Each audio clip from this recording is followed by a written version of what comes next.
দিনটি ছিল 28 December.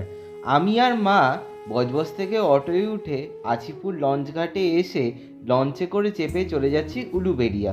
Just লঞ্চটা পেরোলেই 10-15 মিনিট আমরা পৌঁছে যাবো উলুবেড়িয়া। কেন যাচ্ছি জানো? কারণ রাসমেলা দেখতে। ওখানে রাসমেলাটা খুবই সুন্দর এবং খুবই ভালো হয়।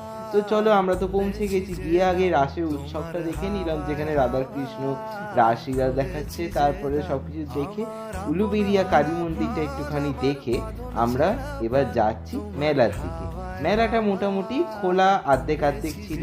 ভাগ্যিস জানলো আমরা দুপুরবেলা গেছিলাম, নাহলে তো বেলার দিকে যখন আমরা ফিরবো তখন যা ভিড় হয়েছিল। তারপর জিলিপি কাকুর কাছ থেকে একটু জিলিপি কিনে আমি আর মা হালকা টুকটাক শপিং করে ঘাট থেকে একটুখানি চপ ফপ কিনে চলে এলাম বাড়ি।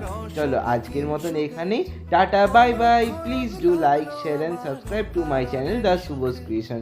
চলো।